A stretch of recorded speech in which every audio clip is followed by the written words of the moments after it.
வணக்கம். செல்வகுமாரின் 2 நிமிட வானிலை ஆய்வறிக்கை 2025 மே 17 சனிக்கிழமை மாலை 3 மணிக்கு பதிவு செய்யப்படும் ஆய்வறிக்கை. அதிகாரப்பூர்வ வானிலை அறிக்கைக்கு இந்திய வானிலை ஆராய்ச்சித்துறை அறிக்கையை பார்க்கவும். வடமேற்கிலிருந்து வரக்கூடிய வெப்ப நீராவி காற்று இன்றைக்கு கிருஷ்ணகிரி, தருமபுரி, சேலம், நாமக்கல் மற்றும் திருச்சி, பெரம்பலூர், புதுக்கோட்டை மாவட்டத்திற்கு கிழக்கு புறம் இருக்கக்கூடிய அனைத்து மாவட்டங்கள் ஊடாக பயணித்து வங்கக்கடலில் இறங்கி காற்று சுழற்சி நோக்கி பயணிக்க இருக்கிறது. இதன் காரணமாக ஆந்திர எல்லையோர மாவட்டங்கள் நுழைந்து டெல்டா மாவட்டங்கள் கோடியக்கரை முனை மற்றும் முத்துப்பேட்டை, அதிராம்பட்டினம் வரைக்கும் இன்றைக்கு கனமழை பொழிவை கொடுக்க இருக்கிறது. அதன் அடிப்படையில் ஆந்திர எல்லையோரம் தொடங்கிய மழை இந்த மதிய 3 மணி நிலவரப்படி உளுந்தூர்பேட்டை மற்றும் அதாவது திண்டிவனம் பகுதியை நெருங்கி இருக்கிறது.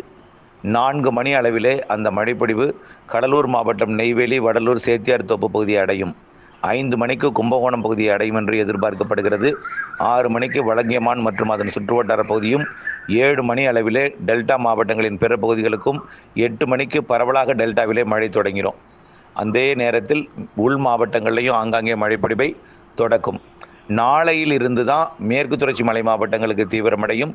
நாளை தான் ஈரோடு, நீலகிரி மற்றும் கேரளா வழியாக வெப்ப நீராவி காற்று நுழைந்து தென் மாவட்டங்கள் ஊடாக பயணிக்கும்.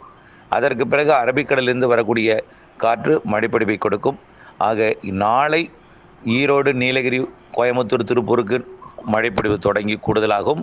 நாளைய மறுதினம் திங்கட்கிழமை தான் தென் மாவட்டங்களுக்கு வலுப்பெறும். ஒட்டுமொத்த தமிழ்நாட்டிற்கு 20ஆம் தேதி வரை பரவலான கனமழை பொழிவு. மேற்கு மாவட்டங்களுக்கு நாளையிலிருந்து, தென் மாவட்டங்களுக்கு நாளைய மறுதினத்திலிருந்து நல்ல மழைப்பொழிவு இருக்கிறது. 21ஆம் தேதி வரைக்கும் டெல்டா மாவட்டங்கள், வடகடலோரம், வடவுள் மாவட்டங்கள், கர்நாடக எல்லையோர மாவட்டங்கள், ஆந்திர எல்லையோர மாவட்டங்களுக்கு விரிவான அறிக்கையில் இணைந்திருந்து பார்த்து பயன்பெற அன்போடு கேட்டுக்கொள்கிறேன்.